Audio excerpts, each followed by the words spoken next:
तो क्या bipolar disorder में इतनी सारी दवाइयाँ मैं पेशेंट को देता हूँ। आज के इस वीडियो में आपको पता चलेगा कि बाइपोलर डिसऑर्डर के पेशेंट में मैं कौन कौन सी दवाइयाँ देता हूँ। पूरा डिटेल में आपको बताने वाला हूँ, खुल के बताने वाला हूँ कि बाइपोलर डिसऑर्डर में शुरुआत में मैं कौन कौन सी दवाइयाँ देता हूँ, क्या क्या बातें करते हैं, उस बारे में बात करने वाले हैं। नमस्कार दोस्तों, आप सबका स्वागत करता हूँ मेरे चैनल पे। जैसा कि आप जानते होंगे, बाइपोलर डिसऑर्डर मतलब जिसमें कि मेनिया फेज होता है, बड़ी बड़ी बातें करना पेशेंट का, और बहुत बड़ी बड़ी बातें कई बार पेशेंट करते हैं। साथ में कई बार बहुत पहले डिप्रेशन भी आ सकता है, तो उसको कहते हैं bipolar disorder with psychotic features. कई बार पेशेंट को इतना ज़्यादा डिल्यूजन हो जाता है, डिल्यूजन ऑफ ग्रैंडियोसिटी, बड़ी बड़ी बातें करना कि मैं मानी हूँ, अडानी हूँ, मैं ये कर सकता हूँ, मैं वो कर सकता हूँ, या मैं 100 लोग को मार सकता हूँ, मैं ये बड़ा काम कर दूंगा, मैं डीएम हूँ, मैं कलेक्टर हूँ। आप सब सुनते होंगे। हो सकता है कि वो बिल्कुल गरीब हो, कुछ भी ना कर पाता हो, लेकिन अपने औकात से बढ़कर उसकी सामाजिक परिस्थिति वैसी नहीं है, घर की परिस्थिति वैसी नहीं है, या उसकी पढ़ाई लिखाई इतनी नहीं है। हो सकता है 10 पास ही हो, लेकिन बोल रहा है कि मैं डीएम हूँ, बड़ा बड़ा आदमी से मेरे कांटेक्ट हैं, मैं ये हूँ, मैं वो हूँ। तो एक बीमारी हो जाती है, इसे बाइपोलर डिसऑर्डर कहते हैं, जिसमें कि मेनिया फेज आता है, बड़ी बड़ी बातें करने वाला, बहुत खुश रहना और नींद ही नहीं आना। उसको लग रहा है कि नींद की जरूरत ही नहीं है, एकदम सोने की जरूरत ही नहीं हो रही है, भूख ही नहीं लग रही है। ये सारी बातें मैंने पहले बताई हैं इस चैनल पे। बाइपोलर डिसऑर्डर होता क्या है आप सब जानते होंगे। आज मैं आपको प्रैक्टिकली बताने वाला हूँ कि ऐसे पेशेंट में मैं दवाइयाँ कौन कौन सी देता हूँ।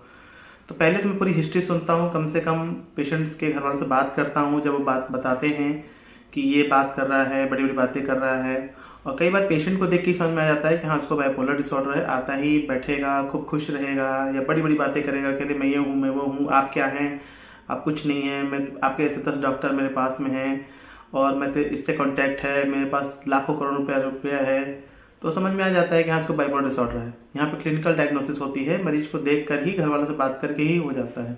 अब पेशेंट की कंडीशन देखते हैं, उसका वजन देखते हैं कि उसका वजन कितना है, उसकी हालत कैसी है। मोटा तगड़ा पेशेंट है तब तो बात अलग है, लेकिन पतला दुबला अगर पेशेंट रहेगा और हम ज़्यादा दवा दे देंगे तो गड़बड़ हो जाएगी। या कोई लड़की औरत है, उसको बाइपोलर हो गया है तो प्रॉब्लम हो जाएगी। तो जैसे वेलप्रोएट है, ये वेलप्रोएट 250 mg है, ये भी दे सकते हैं। या फिर वेलप्रोएट का 750 mg देखिए, जैसे है वेलप्रोएट 500 mg है, डबल एक्स के नाम से है। या फिर अगर इसमें भी पेशेंट कंट्रोल नहीं होता है तो कई बार हम 1000 mg देते हैं पेशेंट को। ये वेलप्रोएट 1000 mg है। तो पेशेंट की कंडीशन देखते हैं कि पेशेंट का कंडीशन कैसा है। जो वेलप्रोएट होती है मूड स्टेबलाइजर होती है, मूड को अच्छा करती है, गुस्से को कंट्रोल करती है। जैसे बहुत लोग होते हैं ना, बहुत गुस्सा कर रहा है, तोड़ फोड़ कर रहा है, बड़ी बड़ी बातें कर रहा है, एकदम उसका मन बस में ही नहीं है, तो मूड को स्टेबलाइज कर देती है। कुछ पेशेंट ऐसे होते हैं बाइपोलर के जो घर में तोड़ फोड़ करते हैं, सुसाइडल भी होते हैं कि मैं ये कर लूंगा, वो कर लूंगा।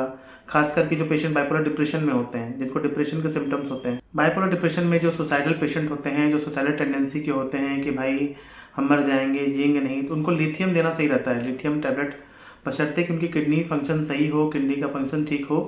और लिथियम को असर आने में थोड़ा टाइम लगता है, तो साथ साथ हम वेलप्रोएट दे सकते हैं। शुरुआत में पेशेंट को वेलप्रोएट दे देते हैं 250 mg 500 mg, जैसा पेशेंट कंडीशन होता है कि वेलप्रोएट टैबलेट्स हम दे सकते हैं 250 mg का। उसके बाद जो पेशेंट बड़ी बड़ी बातें करते हैं कि मैं ये हूँ, मैं ये तोड़ दूंगा, मैं वो फोड़ दूंगा, या मैं ये आदमी हूँ, अंबानी हूँ, अडानी हूँ, करोड़ों रुपये है, अरबों रुपये है, मैं डीएम हूँ, कलेक्टर हूँ, या मैं एक भगवान हूँ, मैं ही इस धरती को बदलने आया हूँ, मैं सबको चेंज कर दूंगा, मैं पूरा बरसात में धूप निकाल दूंगा, मैं कुछ भी कर सकता हूँ, धरती को पलट सकता हूँ, मेरे अंदर कोई जादुई शक्ति है।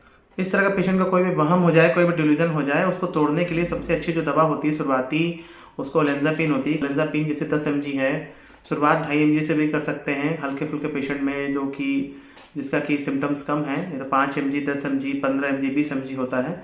ये एटिपिकल एंटीसाइकोटिक्स होती है ओलेंजापिन, ये पेशेंट के वहम को कम करती हैं। पेशेंट में अगर शुगर की बीमारी है तो उसमें हम एरिप्रिपाजोल दे सकते हैं। जैसे ये 5 mg में है, इसका 10 mg भी आता है, 15 mg आता है, 30 mg भी आता है। मेरे पास सारी रेंज है, ये तो मैं आपको दिखाने के लिए बता रहा हूँ।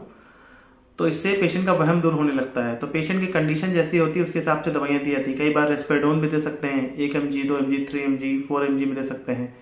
तो कंडीशन वाइज डिपेंड करता है। दवाइयों को चलाने के बाद धीरे धीरे इनको स्टार्ट किया जाता है, एकदम से नहीं बढ़ाया जाता है, और इसके लिए अनुभव काफ़ी चाहिए होता है, एक्सपीरियंस चाहिए होता है पेशेंट को देखने का। जैसे मुझे हज़ारों पेशेंट्स देखने का अनुभव है, तो उसके हिसाब से मैं बातें बता रहा हूँ, क्योंकि इसको देने की जिम्मेदारी होती है। और ये सारी दवाइयाँ प्रिस्क्रिप्शन पे मिलती हैं। ये आपको मैं एक जागरूकता के लिए बता रहा हूँ, ये किसी भी साइकेट्रिस्ट के बिना पर्चे की आपको ये दवाइयाँ नहीं मिलेंगी मार्केट में, क्योंकि इनकी साइड इफ़ेक्ट्स होने के चांसेस हो सकते हैं। इसमें नींद आती है, चक्कर आ सकता है, और उसके बाद बेहोशी सी भी आ सकती है अगर इसका गलत डोज दे दिया जाए तो उसको सावधान रहना है। इसको कोई भी गलत इस्तेमाल में नहीं लाना है, ये बात आप सबको समझनी है। बिना क्वालिफाइड साइकेट्रिस्ट के अगर आप इसको लेते हैं तो फिर आप अपनी जिम्मेदारी पे इसको लीजिएगा। बाइपोलर के पेशेंट्स में कई बार देखा गया है कि इन दवाइयों के खाने के बाद भी पेशेंट्स को नींद नहीं आती है, क्योंकि इतना ज़्यादा उनके एनर्जी रहती है।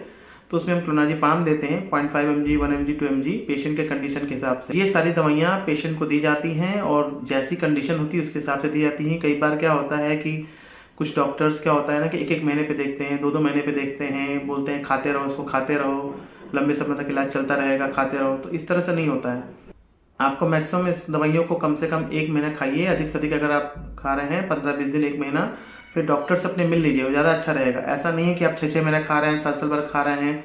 बहुत से लोग मुझे कमेंट करते हैं कि डॉक्टर साहब मुझे बाइपोलर है, मेरा इलाज कब तक चलेगा, मैं तो साल भर से कहीं और दवा खा रहा हूँ। दिखा किसी और साइकेट्रिस्ट को लेंगे, पूछते मुझसे हैं जब, तो सही तरीका ये है कि अपने साइकेट्रिस्ट से जाके बात करिए, आपकी कंडीशन में क्या इश्यूज़ हैं, फैमिली सपोर्ट कैसा है, घर वाले सपोर्ट कैसा है, आपका एजुकेशन लेवल कैसा है, आपकी पढ़ाई लिखाई, आपका फैमिली सपोर्ट कितना है, ये सब चीज़ें ध्यान में रखना होता है। आपकी प्रॉब्लम की गंभीरता कितनी है, इन सबको ध्यान में रखना होता है।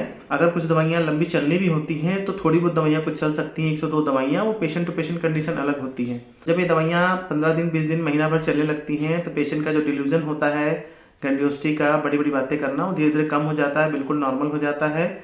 और कई बार पेशेंट को कानों में आवाज़ें भी आ रही होती हैं, हेलुसिनेशंस भी हो रहते हैं, तुम बड़े आदमी हो, तुम ये हो, तुम बहुत विद्वान हो, जो कि उसके डिल्यूजन से मैच खाता है। ये भी आवाज़ें भी आना बंद हो जाता है, धीरे धीरे बंद होने लगता है।